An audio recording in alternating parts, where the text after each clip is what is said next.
আমার প্রিয় ছাত্রছাত্রীরা, আশা করি তোমরা সবাই ভালো আছো। আজ আমরা মানবদেহের বৃক্কের যে গঠনগত কার্যগত একক নেফ্রন, সেই নেফ্রন সম্পর্কে, তার স্ট্রাকচার এবং ফাংশন সম্পর্কে আমরা বিস্তারিতভাবে আলোচনা করব। এটা পরীক্ষার জন্য হোক অথবা কনসেপচুয়াল আন্ডারস্ট্যান্ডিং এর জন্য এই টপিকটি তোমাদের খুবই গুরুত্বপূর্ণ। তাই ভিডিওটিকে শেষ পর্যন্ত দেখো। ভিডিওটি যদি তোমাদের উপকার আসে তাহলে অবশ্যই লাইক, শেয়ার, সাবস্ক্রাইব করতে ভুলো না। নতুন ভিডিও আপডেট পেতে গেলে বেল আইকনটিকে অন করে রাখো। চলো আমরা ভিডিওটি শুরু করি। দেখো, nephron is defined as the structural functional unit of kidney, মানে হচ্ছে একটি ব্যক্তির গঠনগত কার্যগত একক হচ্ছে নেফ্রন। প্রত্যেকটা কিডনিতে 1 থেকে 1.3 মিলিয়ন অফ নেফ্রন থাকে, মানে huge number of nephron present. এবং এই নেফ্রন গুলো ডিক্রিজিং হয় আস্তে আস্তে, বয়স যখন বাড়তে থাকে। 45 থেকে 50 বছর বয়সে রেটটা 0.8% থেকে 1% এভরি ইয়ার কমতে থাকে। প্রতিটা নেফ্রনের ক্ষেত্রে আমরা দেখেছি যে দুটো অংশ থাকে, একটা হচ্ছে মাল্টিজিয়াম কর্পাসুল, একটাকে বলা হচ্ছে রেনাল টিবিউল। সো আমরা স্ট্রাকচার যদি দেখি তাহলে বুঝতে পারবো এই পোর্শনটাকে বলা হচ্ছে কি, this is called malpighian corpuscle, where it consist of, যেখানে বোমান ক্যাপসুল থাকবে, গ্লোমেরুলাস থাকবে। আর বাকি অংশটা হচ্ছে রেনাল টিবিউল, যেখানে প্রক্সিমাল টিবিউল থাকবে, লুপো ভেনলি থাকবে, ডিস্টাল কনভোল্টেড টিবিউল থাকবে। ঠিক আছে, এবার আমরা এগোই। আমরা এই পরবর্তীকালে দেখি রেনাল কর্পাসুল বলতে আমরা কি বুঝি। দেখো, ম্যালপিজিয়াম কর্পাসুলকে এক বলা হয় রেনাল কর্পাসুল। এটা হচ্ছে স্পেরোডিক্যাল এবং স্লাইটলি ফ্ল্যাটেন্ড স্ট্রাকচার হয়, ডায়ামিটারটা 200 মাইক্রন। ফাংশনাল হচ্ছে কি, রেনাল কর্পাসুলে ফিল্ট্রেশন হয় মেনলি, যেহেতু গ্লোমেরুলাস রয়েছে, ব্লাড আসছে, কার্ডিয়াক আউটপুটের মাধ্যমে ব্লাড বেরোচ্ছে, ব্লাডটা আসছে কিডনিতে 20%, এবং সেটা ব্লাডটা ফিল্টার হয়ে ইউরিন ফর্মেশনে সাহায্য করে। এবং এটা যদি আমরা দেখি এটা কোথায় থাকে, এটি সিচুয়েটেড রেনাল কর্পাসলস সিচুয়েট হচ্ছে কোথায় না, cortex of the kidney. Kidney cortex মানে বাইরের দিকে অংশটা, এবং যাচ্ছে কোথায় না, very very near to the medulla, ভিতর দিকে প্রবেশ করছে। এবার একটা ইম্পর্টেন্ট জিনিস তোমাদের বলি। দেখো, নেফ্রন যদি আমরা ক্লাসিফিকেশন পড়ি, এটা সাধারণত পরীক্ষাতে পড়ে যে what are the classify the nephrons. So based on this situation of renal corpuscles, nephron can be classified into two types. One is the cortical nephron, যাকে বলা সুপারফিশিয়াল নেফ্রন, আর একটা হচ্ছে জাক্সটামেডুলারি নেফ্রন। এবং সুপারফিশিয়াল নেফ্রন বলতে আমরা বুঝি যেটা কিনা আউটার কর্টেক্সের মধ্য দিয়ে পেরিফেরিতে যাচ্ছে। এবং জেনারেলি 85% অফ হিউম্যান কিডনি, সেখানে কিডনির মধ্যে 85% নেফ্রন হচ্ছে কর্টিক্যাল নেফ্রন। আবার জাক্সটামেডুলারি নেফ্রন হচ্ছে having the corpuscle inner cortex near the medulla or corticomedullary junction, এটা 15% থাকে। তাহলে এদের পার্থক্য আমরা পরবর্তীকালে দেখব। এবার স্ট্রাকচার অফ কর্পাসুলের মধ্যে বললাম কি, বোমান ক্যাপসুলের মধ্যে গ্লোমেরুলাস থাকে, আর বোমান ক্যাপসুল থাকে যেটা কিনা ম্যালপিজিয়াম কর্পাসুল বলা হচ্ছে। গ্লোমেরুলাস ডিটেলসে আমরা পড়বো, যখন গ্লোমেরুলাস ফিল্ট্রেশন রেট পড়বো বা জাস্টাকুলার অ্যাপারাটাস পড়বো, তখন গ্লোমেরুলাস সম্পর্কে আমরা জানতে হবে। বাট এখন যেটা জানা দরকার, গ্লোমেরুলাসের মধ্যে কি থাকে, একটা ক্যাপিলারিজ থাকে, tuft capillaries enclose with the Bowman capsule, যেখানে অ্যাফারেন্ট আর্টেরিওল রয়েছে, একদিকে ব্লাড ঢুকছে, ফিল্ট্রেট হচ্ছে গ্লোমেরুলাসে ছাঁকুনির মাধ্যমে, এবং এখানে এফারেন্টে দিয়ে বেরিয়ে যায় বা ফিল্ট্রেশন হয়ে, যেগুলো ফিল্ট্রেট হতে পারে না সেটা আবার ব্লাডে পুনরায় চলে যায়। সো এটা হচ্ছে গ্লোমেরুলাস বা গ্লোমেরুলাস সম্পর্কিত তথ্য, এটা আমরা যেটা বললাম। আর এক্ষুনি যেটা বলছিলাম যে পার্থক্য, যেটা কর্টিক্যাল জাস্টামেডুলারি নেফ্রনের পার্থক্যটা কি। দেখো, পার্সেন্টেজ দেখতে গেলে 85% কর্টিক্যাল নেফ্রন আছে, 15% জাস্টামেডুলারি নেফ্রন আছে। সিচুয়েশন হচ্ছে কোথায়, কর্টেক্সে নেয়ার দ্য পেরিফেরি, একটু আগেই বলেছি, কিন্তু এটা শর্ট সাইজ। আর ইনারের ক্ষেত্রে এটা হচ্ছে কি, জাস্টামেডুলারি হচ্ছে inner cortex near the medulla, long size. Loop of Henle hairpin bend penetrates only outer zone of medulla, এখানে হচ্ছে পেনিট্রেট করে কোথায়, টিপ অফ দ্য টাপিলা।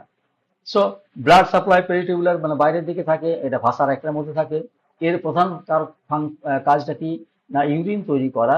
এর কাজ হচ্ছে ইউরিন তৈরির সঙ্গে সঙ্গে ইউরিনকে কনসেন্ট্রেট করা। সো ইম্পর্টেন্ট, দুটো নেফ্রনই আমাদের গুরুত্বপূর্ণ ইউরিন ফরমেশন এবং কনসেন্ট্রেশনের ক্ষেত্রে কাজে লাগে। এবার যদি আমরা একে একে দেখি, বোমান ক্যাপসুল কি না, তার মধ্যে দুটো লেয়ার রয়েছে, একটা বলা হয় ইনার ভেসাল লেয়ার, একটা বলা হয় আউটার প্যারাইটাল লেয়ার। আর টিউবুলার পোর্শন অফ নেফ্রনের মধ্যে কি আছে না, প্রক্সিমাল টিবিউল, লুপোভেনলি এবং ডিস্টাল কনভার্টেড টিবিউল। দেখো, প্রক্সিমাল টিবিউল হচ্ছে একেবারে বোমান ক্যাপসুলের পাশাপাশি থাকে। So it is coil shape দেখতে, বোমান ক্যাপসুল থেকে শুরু হচ্ছে, কর্টেক্স পর্যন্ত যাচ্ছে, এবং কন্টিনিউ ডিসেন্ডিং লুপোভেনলি পর্যন্ত যায়। এবং লেন্থ হচ্ছে কি 14 মিলিমিটার, ডায়ামিটার 55 মাইক্রোমিটার, এবং এটা কন্টিনিউ হয় লুপোভেনলি পর্যন্ত। তাহলে আমরা এইটুকুই জানলে হবে প্রক্সিমাল কনভার্টেড টিবিউল, যেখানে এটা কানেক্ট হচ্ছে কার সঙ্গে না, লুপ অফ হেনরির সঙ্গে।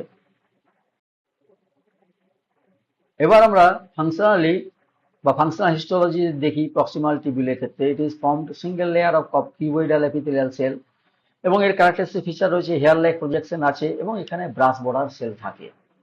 লুপ অফ হেনরির মধ্যে তিনটে পার্ট আছে, ডিসেন্ডিং, অ্যাসেন্ডিং এবং হেয়ারপিন বেন মাঝখানে থাকে কানেকশন হিসেবে, কানেক্টার। ডিসেন্ডিং এর মধ্যে দুটো অংশ থাকে, thick descending segment, thin descending segment. Thick portion বলা হচ্ছে কেন, ডায়ামিটারটা মোটা থাকে 55 মাইক্রন এবং লেন্থ হচ্ছে 6 millimetre. And thin portion it is continued with the thick portion, এর সঙ্গে কানেকশন থাকে, ব্রাশ বর্ডার এখানে থাকে না। আর হেয়ার পিন বেন্ড হচ্ছে যখন এই ডিসেন্ডিং লুপ এবং অ্যাসেন্ডিং লুপের মাঝামাঝি অংশ থাকে flattened shape structure epithelial cell, যেখানে ব্রাশ বর্ডার থাকবে না, সেই অংশটাকে বলা হচ্ছে হেয়ার পিন বেন্ড।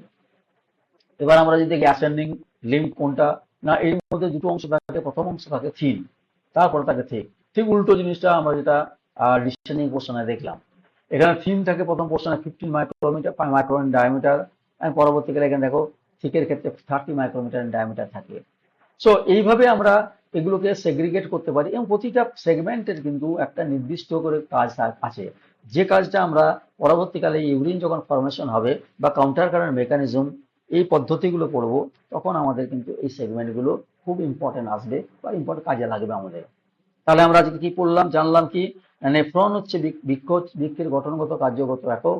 এর মধ্যে আহ দুটো পার্টস আছে, রেনাল কার্পাসল বা বোমান ক্যাপসুলস, সরি মাইক্রোজিয়াম কার্পাসলস, যেটাকে বলা হয় গ্লোমেরুলাস ও বোমান ক্যাপসুলের মধ্যে দুটোকে কম্বাইন করলে পাওয়া যায়। আর টিবিউলার পোর্শনের মধ্যে আমরা দেখছি কি proximal tubule, loop of Henle, distal convoluted tubule, DCT বলা হয়।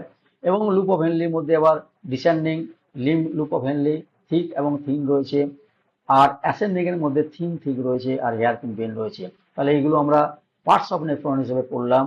আর আমরা জানলাম আজকের ক্লাসের মধ্যে যেটা ইম্পর্টেন্ট হচ্ছে কি, সেটা হচ্ছে দুটো ক্লাসিফিকেশন দুটো ডিফারেন্স দেখেছি।